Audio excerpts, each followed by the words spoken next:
Welcome, everybody, to another episode of Detective Ridiculous, where we talk about the only thing more terrifying than Warhammer, real life. Before we get started today, if you like this podcast and you want to support us, check out patreon.com/AdeptusRidiculous down in the description and get great benefits like Discord access, posters, and bloopers if they happen, as well as much, much more. Patreon.com/Adeptus Ridiculous, and do make sure you check out all of the wonderful merchandise at orchidape.com, including hoodies, shirts, game mats, dice, and more.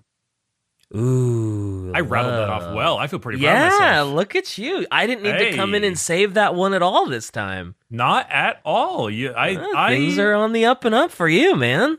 I'm a big boy. You could almost host a podcast. Oh my God. Imagine, right? Imagine that. Imagine dragons. Radioactive.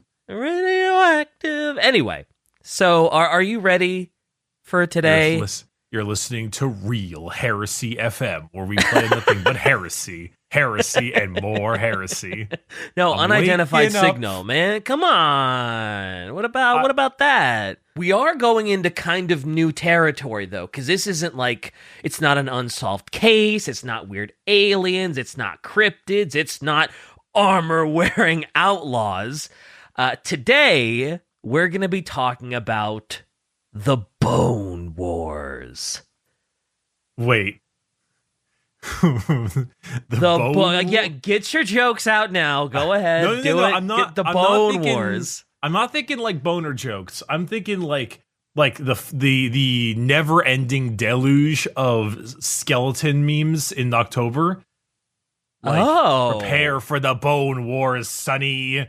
You're rattling boys. Spooky, scary skeletons, huh? I am thinking wow, I for sure thought you were going boner jokes. I was like, all right, this is going to take 5 minutes for Bricky to just get it out of his system. And, but hey, nice. It's got a bone to pick with you. Hey, look at you. Hey.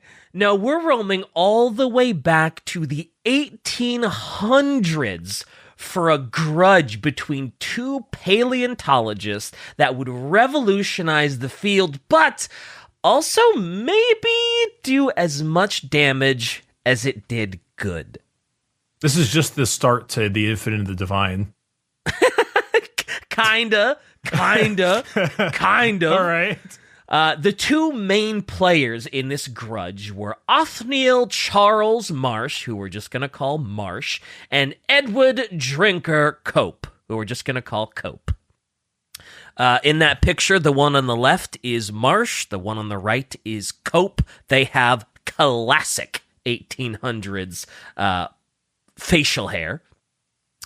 And in an effort to keep this below 2 hours and, let Shy keep what little sanity she has left, I'm not going to go into every little minutia about their past, but we're going to try and just hit the important bits, and then we'll go from there. Marsh was born to a modest family of farmers in Lockport, New York on October 29th, 1831.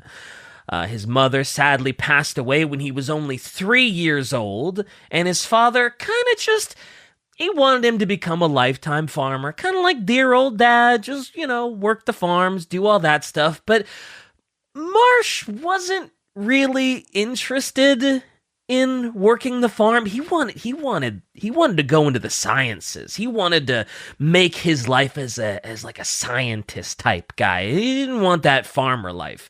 Luckily for Marsh, his uncle was a very wealthy man named George Peabody that wanted Marsh to pursue his scientific career. So essentially, he takes young Marsh under his wing and he pays for his schooling and he gets him into a nice boarding school and he gets him out of that farmer's life and into the more dignified classrooms. Wait, real quick, is Marsh beard or mustache man? Beard man. Okay, left. Beard man. Left. Okay. Yeah, he's the sort of angsty looking guy. And Marsh would eventually get his master's from Yale, studying geology, chemistry, and mineralogy, all things you would expect from a paleontologist. And then he would study paleontology abroad in Berlin. There was this kind of hilarious quote about Marsh's personality that I saw in a YouTube video that went something like, to get to know Marsh was like running against a pitchfork. So he was a bit of a stubborn old goat, and if he had a chance to, he was going to prove you wrong or shove your mistake in your face first chance he got. So he was a know-it-all. Yes, he was a know-it-all, and he would do whatever it took to achieve his goals, which that's going to come up again later. Okay, so I'm sorry, real quick. I have to ask. So, okay. Like running up against a pitchfork, as in like impaling yourself, I assume. Yeah, it's very unpleasant to get to know him because he's just, he's like, oh no, you're wrong, you made a mistake, you're wrong. By the way, here's the right answer, blah, blah, and it's like, okay, buddy. Oh, so he's like. He's like the first year of Adeptus Ridiculus, where it was like purely actualies. And we had to kind of maneuver around that a little bit. Yes, that's what he was. Actually, he is the actually guy. Yeah. So, like running against a pitchfork. Well, go ahead. No, just goodness gracious, that's it's an interesting phrase. But I had to ask, DK, as we left yesterday's episode, you said an extremely boomer phrase. I did. As you called him an old goat currently today, you said something about like chuff or like cut yourself on something like that. I did? I don't remember. Crap.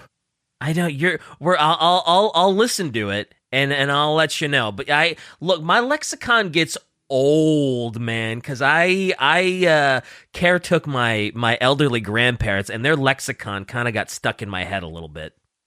So I got some real boomer ones that just kind of pop out of nowhere that I don't even know that I'm saying. Well, I mean, you called this man a true old goat. Yeah, he's a stubborn old goat. Stubborn old goat. Stubborn old goat. If you got any more boomerisms during today, please bring them out.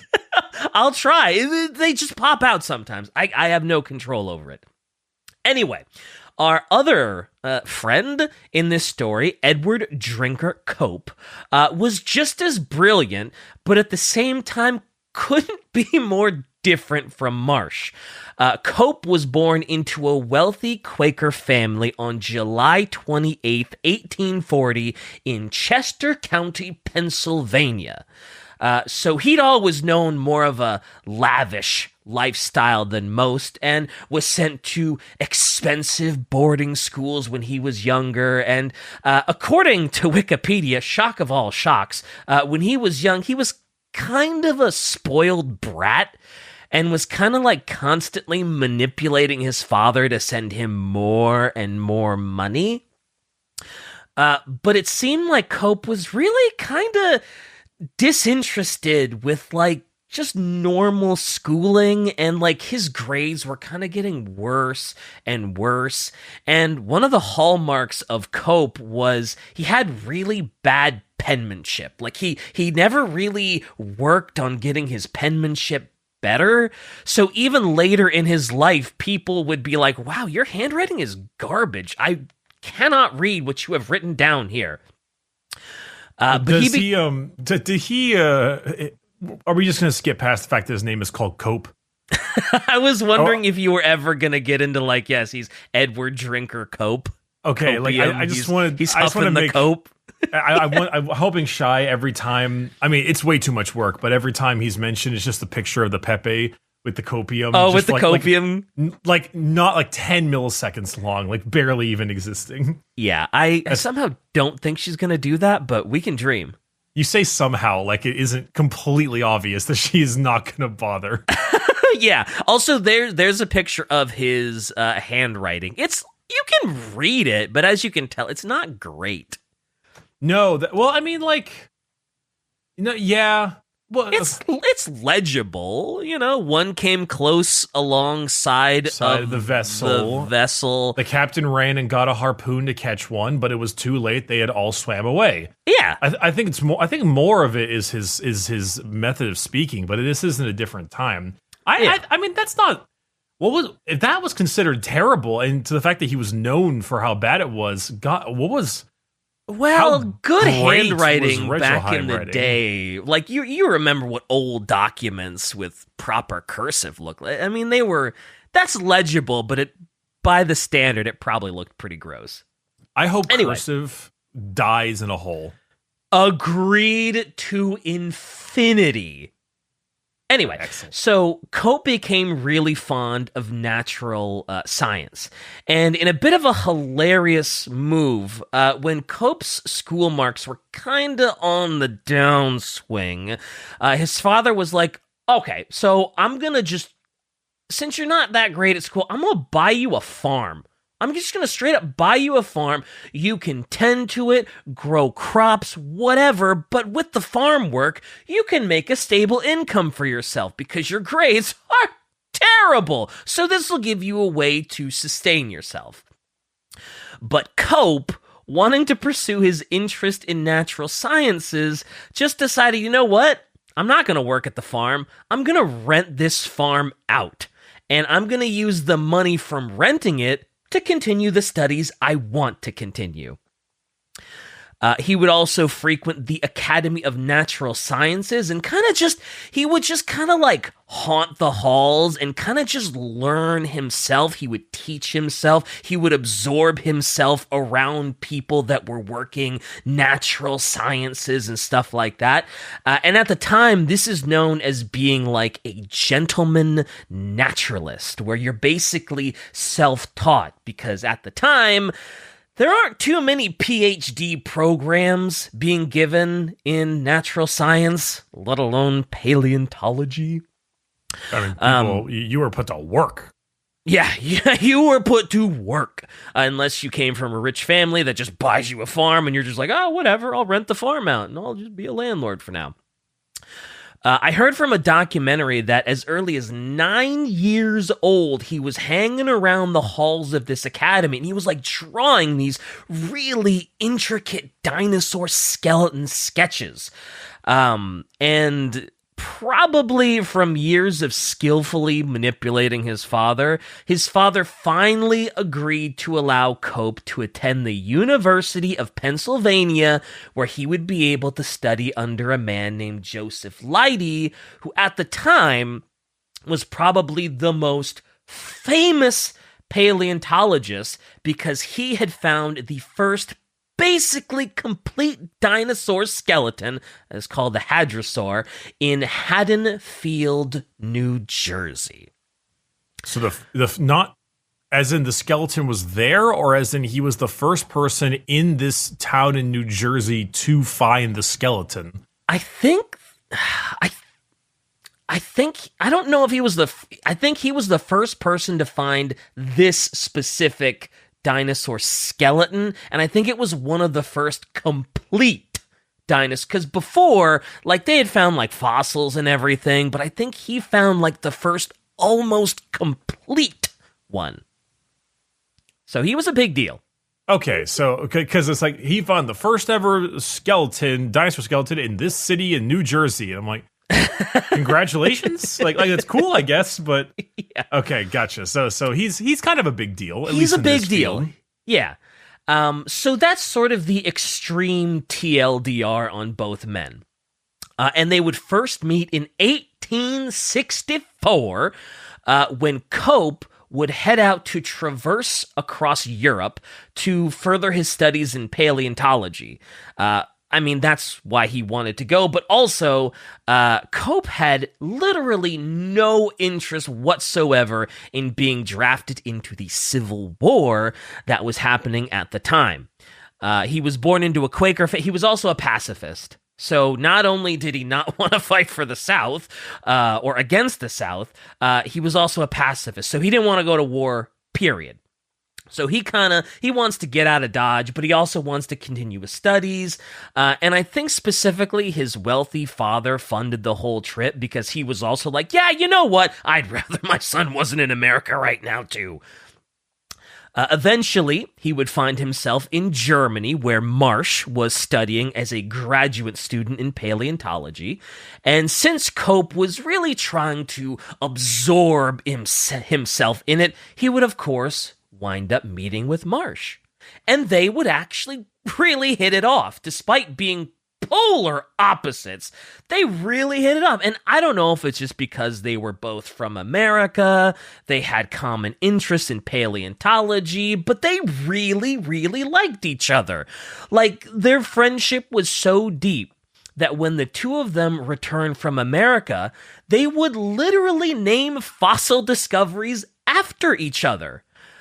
Cope would name an amphibian fossil, oh boy, I'm going to butcher this, Petronius marshy, and Marsh would name this large serpent-like fossil Mosasaurus copenus. Mosasaurus copenus? I hardly knew her. Stop it. Get out of here. Get out. Ooh, owie, my bones. Ooh, owie, my bones. Take the bone juice. A bone-hurting juice is unironically one of my favorite memes. That being said, speaking of bones, continue. So, like, they were actually pretty fond of each other. I think it was around 1866 that George Peabody, who is Marsh's rich uncle, decided he was going to fund the building of the Peabody Museum of Natural History at Yale. Probably with a little convincing from Marsh because, you know, now that we have this natural history museum at Yale, you know, it needs a paleontology curator of some sort. Who could possibly be perfect to run this Peabody Museum of Natural? If only the person who funded the museum and if only the person who the museum was named after had some relative that was just wildly knowledgeable in this field and was already now a professor at Yale. Who could... Oh! Marsh? Well, he would be perfect for such a thing. Can cut your sarcasm with a knife. Which I think I saw a source say that the museum actually cost Peabody in the ballpark of like $100,000 to $150,000 in 1866. Which, if I looked it up right, that's about 2 million buckaroos by today's standards. That is quite the building. Yes, that is a building. That's got a little bit of that Warhammer in it. Got a little of that Victorian Gothic look into it, doesn't it? It does have a little bit of that Warhammer in it, doesn't it? Warhammer fans, when they see Gothic architecture, it's just like in my Warhammers. Yeah. Cope, however, was kind of floating around a little bit. He married, he had a daughter, he'd been a zoology professor for a little bit at a place called Haverford College, but he didn't really like that much. It kind of seemed like he just got bored of it. Like, he thought it was a fine enough job, but in spending all his time teaching students, he couldn't really go on digs and do all the stuff that he really wanted to do. So he would quit that job, pick up, and move out to Haddonfield, New Jersey. Which, naturally, because he wanted to go check out and dig around in that fossil quarry where Joseph Leidy had found the hadrosaur, since there were still a lot of untapped fossils that were still there to be found. So he was like, oh, that's perfect. I'm going to go there. I'm going to hang out with Joseph Leidy, work with him. We're going to find some dinosaurs. It's going to be amazing. And at this point, Cope was like, you know what? You know who else would love to check this out and see what I'm up to? My good buddy Marsh. Let me invite him out here and show him the area that I'm looking at for fossils. This area that I'm really going to engross myself in. And we share this passion, so he's going to love it. So Marsh comes out and they kind of tour around this Haddonfield fossil bed and everything is going great and they're still just the best of friends. Problem is, Marsh is maybe a little too impressed with the fossil bed and everything he sees there, because he goes behind Cope's back to either like the owner of the quarry or like a bunch of the workers, maybe both. I've seen both mentioned. And he bribes them to send him any interesting fossil finds instead of Cope. Okay, so Marsh fires the first shot in this battle of the bones. Oh yes, in this bone war, Marsh definitely fires the first shot. All right. And when Cope finds out, he's naturally pissed. Like, man, come on. I showed you where I was working with Lighty and how cool everything was, and you go behind my back like that? But Marsh was of the mindset that, like, yo, all's fair in love and war, dude. I saw something that I wanted, and I was willing to do whatever it takes to get it. Yeah, you're my friend, but too bad, so sad, loser. So this is naturally a pretty big blow to their friendship, but apparently it wasn't like a killing blow. I guess they're still on like neutral terms and they like tolerate each other. And one thing to know about Cope at the time was that he is a publishing fiend. Like, he is pushing out tons of published papers at an astounding rate. And so at one point, Cope is just a giant writer. He just really does it. Like, I'm actually pretty shocked that like he finds out he bribed them. Yeah, he finds out either from like Lighty or maybe he heard from one of the workers or something. But he finds out and he's not happy. God damn. Okay. And I'm surprised they're even on talking terms, you know? Yeah. Like you find out someone bribes someone else behind your back, and I know, like for me, that would have been the killing blow. I'm not associating with you ever again, but I guess the 1800s are just a very different forgiving time. I mean, maybe he wasn't Marsh like the big deal though, and Cope was like excited to work under him though. Lighty was the big deal. Marsh and Cope are kind of on the same level at the moment. You're right. So I guess maybe infighting would look bad underneath Lighty or something, and they didn't want to ruin with the thing they got. Yeah. But at one point, Cope is like, hey everyone, look at this really awesome fossil collection I put together. And it's this dinosaur called the Elasmosaurus. And he's already published a bunch of papers about the Elasmosaurus and all of his recreations of it. And if you look at a picture of the version Cope showed, it looks like this dinosaur has this really long tail, which is a reasonable thing to think of like a reptilian dinosaur, you know? Sure. Like on that picture right there. Or maybe like a fish. Yeah, like Shai just posted it. It's like, oh yeah, that, sure. Mm-hmm. But apparently Marsh was like, I don't know if you knew this, but you put that dinosaur's head on its ass. That thing actually just has a super long neck. Okay. And Marsh was kind of famously quoted as saying, when I informed Professor Cope of it, his wounded vanity received such a shock from which it has never recovered and has since been my bitter enemy. Now, I've heard a couple different tellings of this story. Like, Marsh claims he was very nonchalant about it, and then Cope freaked out because he had already published this mistake. It was already out in the wild. Then there's some sources that say Marsh only saw a couple of vertebrae were in the wrong spot. And it was actually Joseph Leedy that was like, uh-oh, Marsh is onto something. Not only did you miss the vertebrae, that thing's head is on its ass, dude. And in his embarrassment, Cope tried to literally buy every single copy of the paper he published in the American Philosophical Journal to try and, like, you know, cover it up. He was like, no one's gonna know if no one can know. So he just buys every paper. Yep. He buys every paper he can. That is a level of like, not really petty, but of just like pure fear that I can appreciate. Like, I can get behind that. Yeah, I think everyone's been in a situation like that where it's like, oh no, can I just like buy all of them so no one can ever see this mistake ever? Can I remove the brain of everyone who saw me post that thing on Facebook? Right? So this was basically the straw that broke the camel's back as far as their friendship went.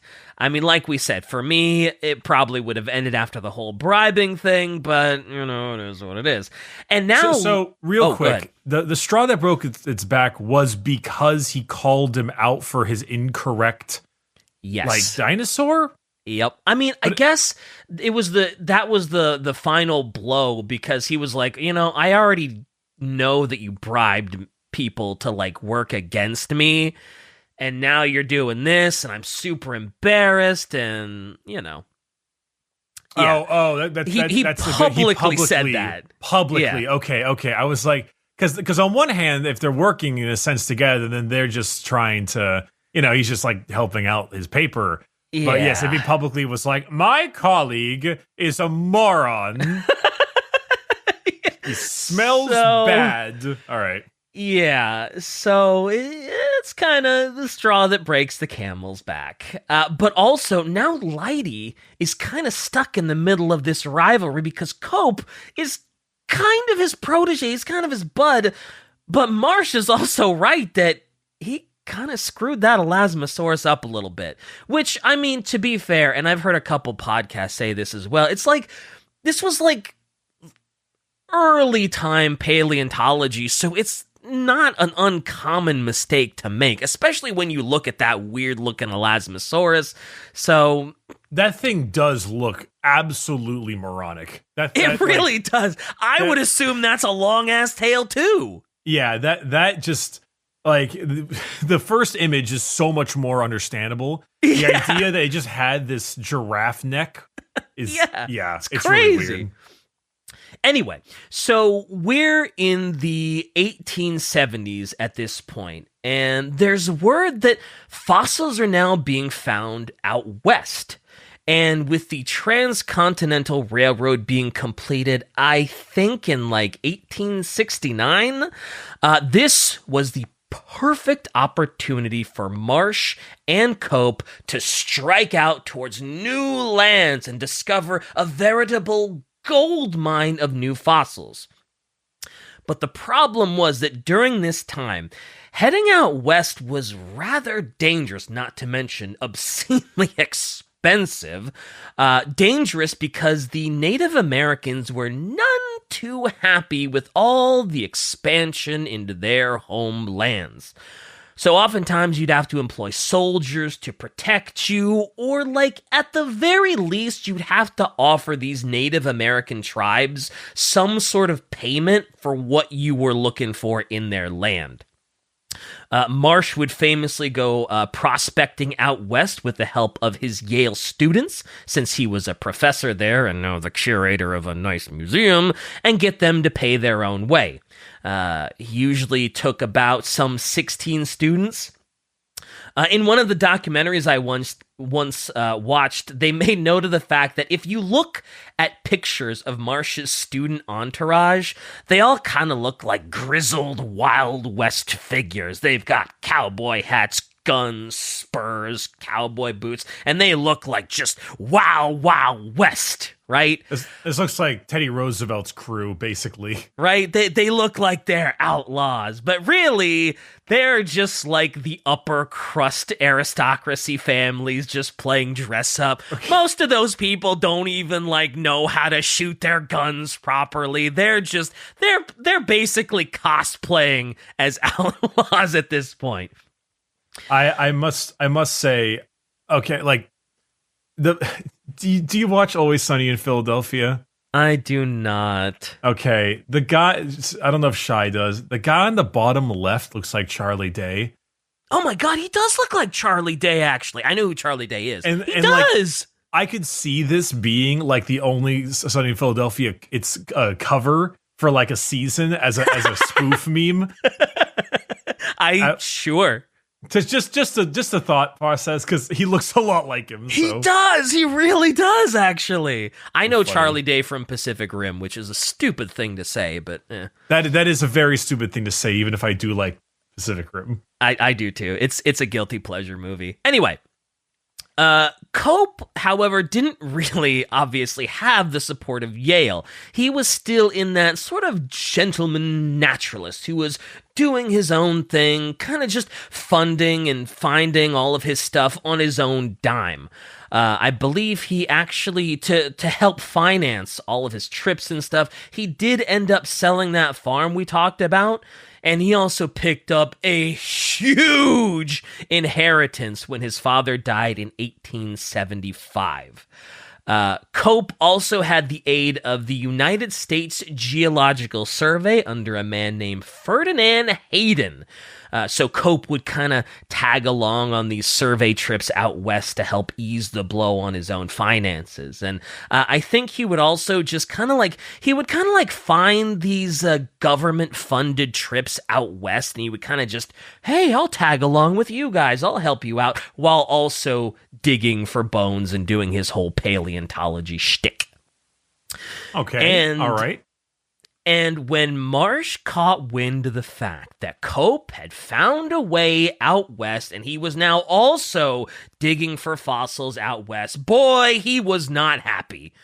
He was so upset by his rival coming out west that he would actually hire men to spy on Cope. They'd give him the code name Jones for some reason. But he'd spy on Cope, keep a close eye on his rival, see what he's up to, report to me on what he's finding and what he's doing.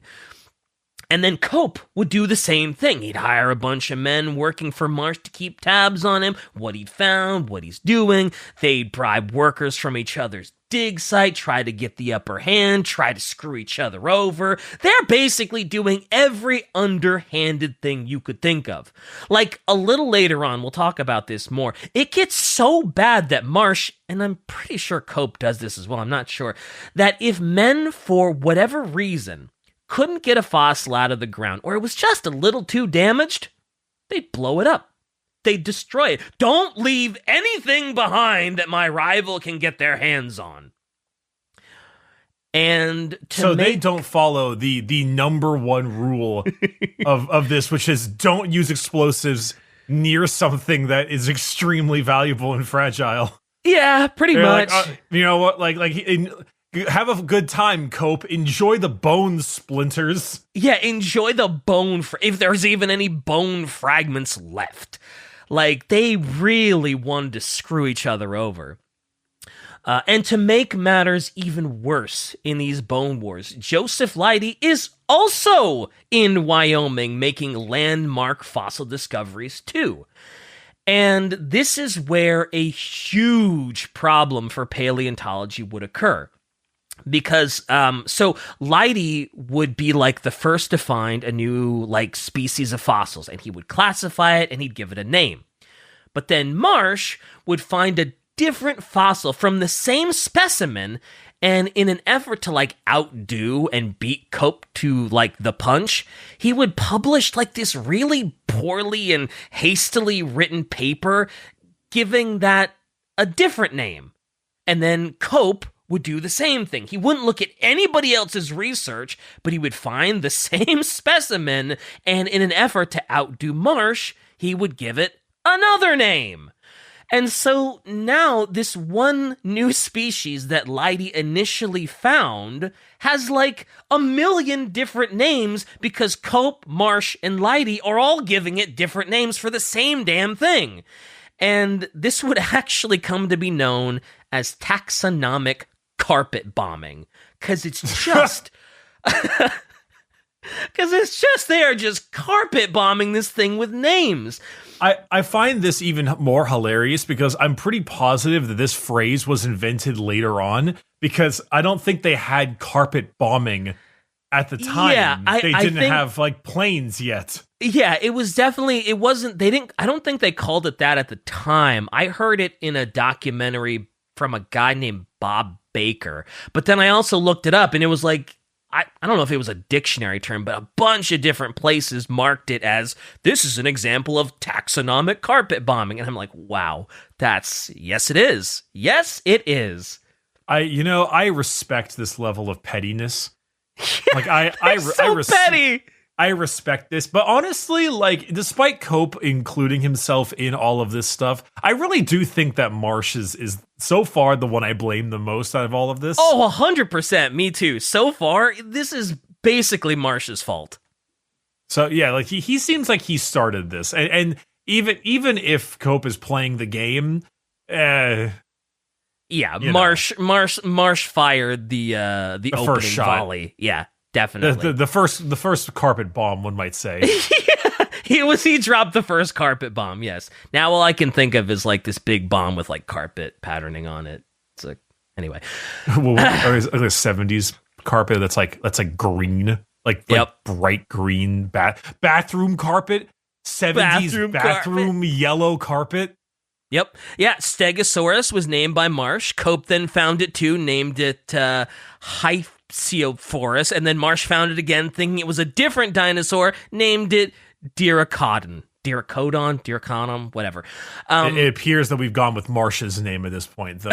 Yeah, and again, while the two would find a prolific amount of fossils and really advance the field of paleontology, we have no idea how many bones were also lost or destroyed because of their rivalry, or how many are never going to be found, but it also took decades. It took the field of paleontology decades to actually undo and properly categorize the mess they made with their taxonomic carpet bombing. And, throwing out the countless names and classifications for the same species. And it was such a huge mess. It was just, look at those two pictures of all of the classifications before and then all of them after.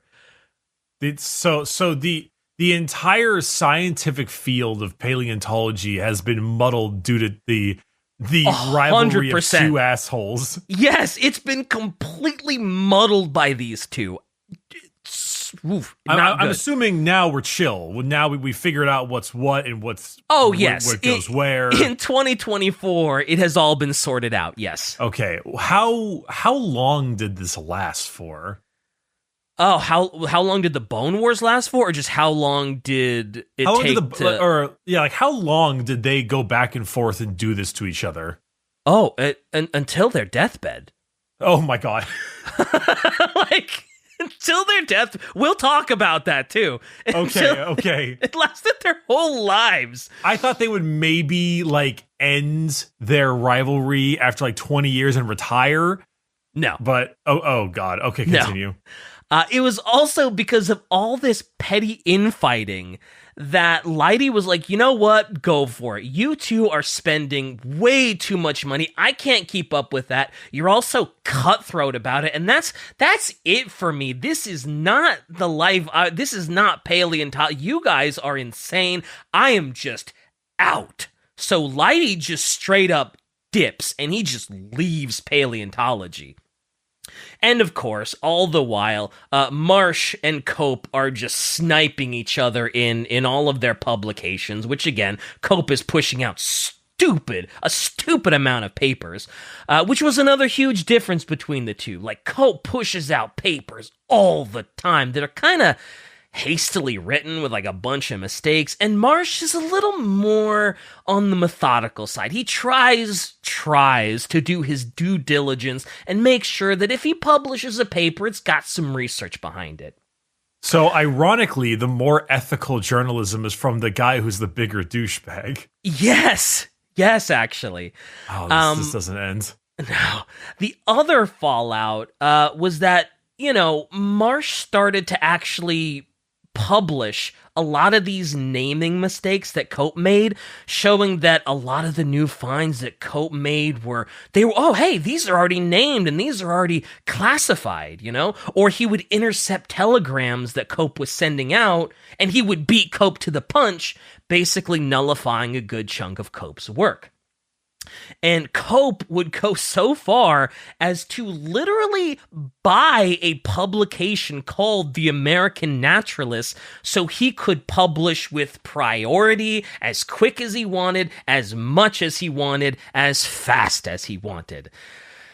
I respect these two individuals immensely. This is a level of hater that is it's just so palpable. Yeah, Marsh was trying his best to just completely nullify all of the work Cope was doing, and Cope was like, fine, I'll buy my own publication, and you can't do anything about it. So, I guess aside real quick, how, despite their immense pettiness and shenanigans, did they actually genuinely, through this level of pettiness, discover a large amount of dinosaurs? Oh, yeah. So I think the final tally was something like...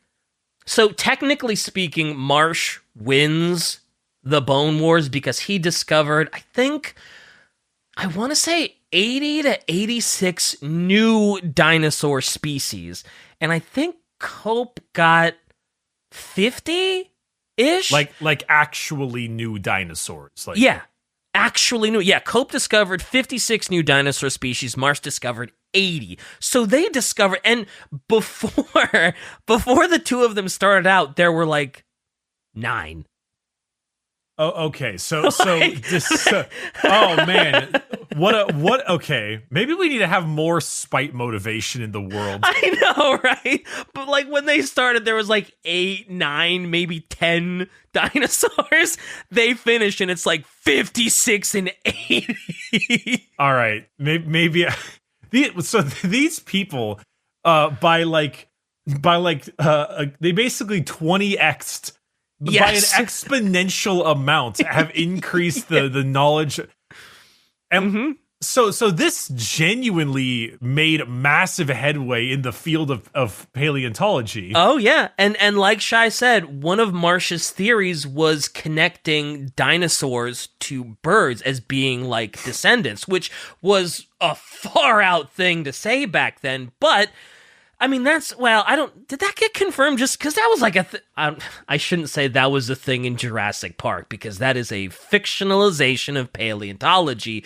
But I mean, the idea has been around for a while. I didn't realize it only just got confirmed. Anyway, it should also be noted that at this time, Marsh wasn't really going into the fields himself anymore. He was basically hiring teams of bone hunters to go out west for him, do all the digging, all the hard work, and then send the bones back to him for classification and all that stuff. So, now we're rolling into 1877, and the first transcontinental railroad is expanding further and further west. And Marsh would receive a letter from a man named Arthur Lakes. He's a freelance artist, geologist, teacher, and he's in Golden, Colorado. And in this letter, he mentions that while he was out hiking, he saw these massive bones, stuff he'd never seen before, just embedded and jutting out of a lake bed. And he was like, bro, I think these are vertebrae and the humerus bones of some massive dinosaur. And I don't know if Marsh was just really busy, didn't realize what the letter was about, but he was actually really, really slow to respond. So Arthur's like, well, let me send a letter to Cope, and I'll send him some of the fossil samples too.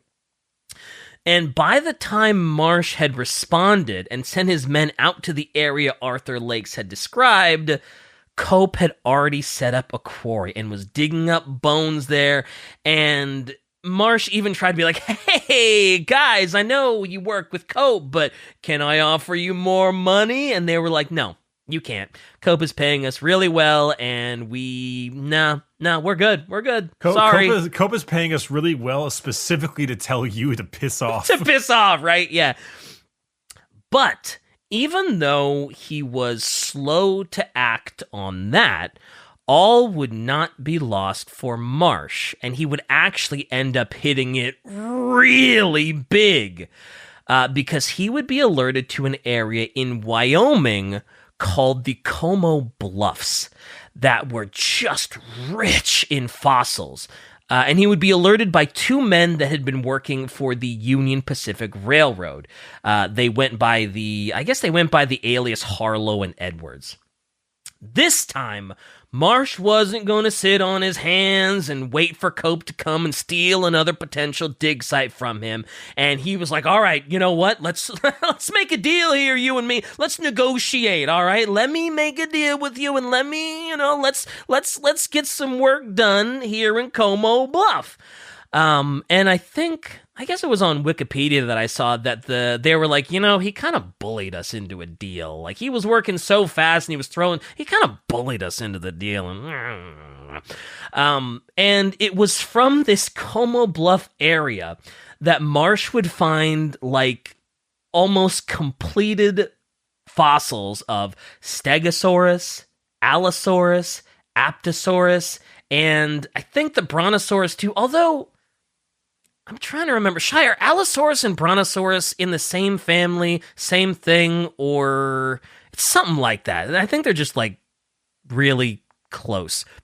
Anyway, and Como Bluff is actually where a lot of, like, the fossil destruction happened. Because, again, Como Bluff is a freaking gold mine for Marsh. This is like his baby. So like I said before, he'd be like, look, guys, if you can't get the bones out for whatever reason, blow it up, destroy it. Cope ain't getting nothing from the Como Bluffs. And like I said, I think Cope would try to do a similar thing, but at this point, Cope is on the outside looking in, while Marsh is getting all the glory from the Como Bluffs. Like I said, this is basically Marsh's golden freaking goose. And by around the I think I meant one of them are the same. It's like Apatosaurus and, I don't know. Anyway. Allosaurus. Allosaurus looks kind of like a T-Rex, just kind of. Yeah. I think I got it mixed up. It was either the Apatosaurus looks a lot like Brontosaurus or something. There was some conflict between, like, the Brontosaurus and one of them. I forget which one. Oh, there's a conflict, is there? I know, right? Shocked. Shock of all shocks. But yeah, by around the 1880s, Cope barely has any of these quarries and dig sites running, and he had more fossils in his personal collection than he knew what to do with. Like, I read in a couple places that his personal collection could literally fill a house. He had exhausted almost all of his wealth trying to keep up with and outdo Marsh. But even Cope knew that, like, at this point, like, man, I'm out of the game. Like, I don't have the funds to do this anymore. And he had to look elsewhere outside of fossil digs to help keep himself afloat. So he tried getting into the silver mining business, which for a time proved profitable, but unfortunately a lot of his mines just kind of dried up, and he was left back at square one with, like, no money. Meanwhile, Marsh would actually be given a very comfortable position as chief paleontologist of the U.S. Geological Survey. And from what I can tell from the sources I saw, he didn't necessarily earn this position, but more used, like, all of his connections and a wee bit of politicking to have the position granted to him. And Marsh would show that, I haven't forgotten about you, Cope, because he would use his new position to continue sticking it to his rival by basically making sure that, like, he was almost blackballed from, like, teaching jobs or government jobs that he was more than qualified for. He would also take this opportunity to suggest that, you know what? I think a lot of Cope's collections, like his personal collection of fossils, were collected using government funds, and they should be reclaimed because they are government property. Unfortunately for Marsh, Cope was he was a stickler for keeping receipts, for keeping proper documentation, and he was able to prove that his collection had not been collected via government funding, and he had used his own previously vast fortune to get this personal collection of bones. Cope also kept a log of basically every little mistake that Marsh had made over the years, from the bribery to underhanded dealings, published mistakes, and everything in between. He has the Book of Grudges. He does. He has the Book of Grudges, and he kept this little Book of Grudges tucked in the bottom drawer of his desk. And Cope would use this and the testimony of any disgruntled workers of Marsh he could find and start printing his rival's misdeeds in the New York Herald with the headline, "Scientists Wage Bitter Warfare." Like, I think he gave his little grudge book to a reporter, and that's the headline they printed with it. And so their rivalry was now front page news, and the two would continue to post claims about what the other did, or how they plagiarized work, or how they were mismanaging government funds, and how they were destroying fossils, and they were stealing, and there were spies, and there were explosives. And their rivalry wasn't really anything new to the scientific community. To the paleontology community, it was hard to not see it. But the fact that it was on the front pages now, this was really not good for paleontology just in general, because this was becoming the mainstream perception of American paleontology. These squabbling children that were accusing each other of every little misdeed under the sun, but also like, oh my God, they're spying on each other. They're hiring spies. They're using explosives. They're blowing up bones. What is going on? Is that what paleontology is? Is blowing up bones paleontology? Is this this is... Oh, folks, is it good science to blow up evidence? Right? And so paleontology started having a very negative perception to it. And it got to the point where all of this had become so awful and so negative that Marsh was demanded to resign from his position in the U.S. Geological Survey, and he would never financially recover from it. Cope would end up finally having to sell off his collection of fossils because he became very ill, and he needed the money to survive. He needed the money for hospital bills. He just, And in one final challenge on his deathbed in 1897, he asked that his skull and brain be removed from his body and measured. He then challenged Marsh to do the same when he died, to see which of them had the bigger brain. Oh my God. Okay, I've gone from hating these people to loving them. Marsh would not accept the challenge and would pass away in 1899 at the age of 67, though. Ironically, a vast amount of Marsh's personal fossil collection was actually found to have been acquired with government funding, and it was reclaimed, while any of the rest of it Marsh donated to the Peabody Museum of Natural History. Oh, so he cheated. He did. He accused Cope of the stuff that he was doing. And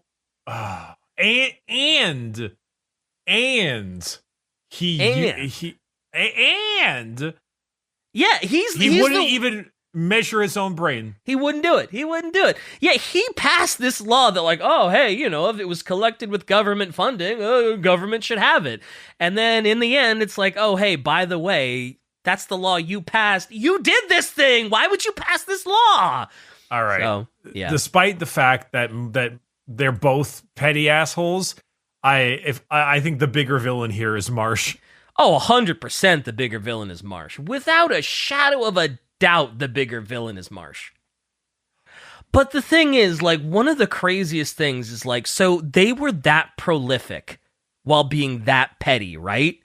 Right. Imagine how much it would have done for paleontology and just dinosaur fossils in general if they had found a way to cooperate. I mean, they found a staggering amount of stuff and then blew up more. Yeah, who knows what they blew up? Who knows what we'll never find? Because, like, among their discoveries, there's Triceratops, Allosaurus, Stegosaurus, Brontosaurus. There's so many, like, iconic dinosaurs that they found. Who knows what they blew up?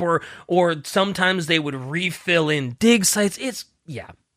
I wonder how much they would have advanced if they could have just not been so petty and just found some way to work together. I absolutely love this story. If I've been kind of quiet this whole time, it's because I was actually kind of enthralled by this volume of like it's just hilarious to me, the combination of the fact that they were this awful to each other, but in being this terrible. You think about like Google and Apple and stuff like that, and you think about all of like how much competition pushes each other, That's true. Like, I mean, obviously giant corporations, greed and that kind of stuff also happens, but this is like a really small scale version of just, I'm a better scientist than you and I'm going to prove it. And if in anything I can't solve, I'm going to blow up. It's just, it's such like mismanagement combined with hilarity that I can't not enjoy it. Yeah, and well, also now there's a part of me that's like, would they have been as prolific if they worked together? Because like when you have that competition, oh man, you're really pushing yourself. Like you're like, I gotta outdo Cope, I gotta outdo Marsh, and so they're really going hard. Where if they work together, maybe they become a little more lax, maybe it takes a lot longer, so maybe the competition is kind of one of the reasons that they were able to be so prolific. I absolutely believe that's the case. Like, okay, so like on a side, I'll tell a tangent real quick. I watched a skill up video recently. No. Hey, Jesus. We love skill up. Yeah, no, I think Shai had him on for a thing at some point, right? Oh yeah, he used to show up on her art streams all the time. He's great. I met him in person once. He's a wonderful person. Yeah, I was supposed to meet him in person, but then I got trapped out of Canada again. Yeah, I'm sorry. But he made this little video talking about like the best stuff of 2023, and there was a part where he talks about the MetaQuest, like VR goggles, and there's some kind of crazy stuff involving it, like the mixed reality thing where you put it on and you like do the dishes and there's like a browser tab open on the corner of your eyes, so you're watching like YouTube and stuff while doing the dishes, and it totally works. I was thinking about that, and then I was thinking about the new Apple VR thing that we kind of think is goofy but is probably going to be kind of a crazy major thing. Yeah, and I'm just thinking, like how far does the games industry and stuff like this go with from one to the other technological advancement, like Valve's Steam Deck and how much that's revolutionized handheld gaming. Yeah, like that much competition, and to think that the dinosaurs we know of nowadays are the result of two old grumpy assholes outdoing themselves. It's just so peak to me. It's just it so really peak. is. It really is. Like, I'm considering getting one of those MetaQuest headsets because I would love to. I don't know like how detailed it is, but the idea of painting my miniatures with like a podcast tab open. is kind of cool. I mean, you can do that still. Like, don't you paint at your?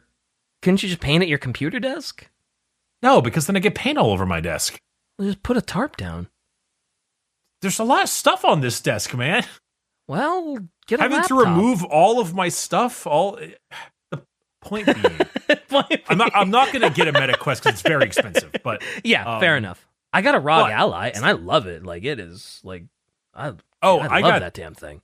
I got the Steam Deck OLED because of his video on it. Oh, really?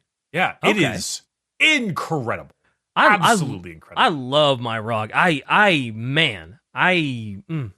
didn't think I was gonna, because I was like, oh, if you want to play your Steam game, just go to your computer. I'm like, now I don't like have to, and like, also like, I'm just like, hey, I don't have to be like doom scrolling like social media anymore. I can just be like chilling anywhere else and not. Oh man, it's great. Hell yeah. I love it. But yeah. Anyway, we've gotten a little off topic, and that's the Bone Wars. This is great. I like the Bone Wars. This is me too. Bone Wars was fun. This is so dumb and stupid and hilarious all at once. Yeah, I am a fan. Shai, do you have anything to add? Anything I forgot? Anything you wanna leave us with? Because I know Shai was also a big fan of this topic. She was like, I really like this topic too, and I enjoyed researching it and seeing just the the low levels that they would sink to outdo each other and paint the other one as an absolute buffoon in publications and stuff. So yeah, I had a good time. Oh, Shai is typing. Perturabo would be proud. Let's go. He would. Let's go. Take me home, country road. People who like Magnus versus people who like Perturabo. Open image in tab, copy, paste. Are we keeping all this in? Fail. Wow. End it. Yep, Shai, end it. No, please. I need to post this because it works for the situation. I don't know that it does. It works for the situation. I found it. Okay. You can't post this in the video, though. Shai will get demonetized. All right, bye, everybody. Yeah, bye.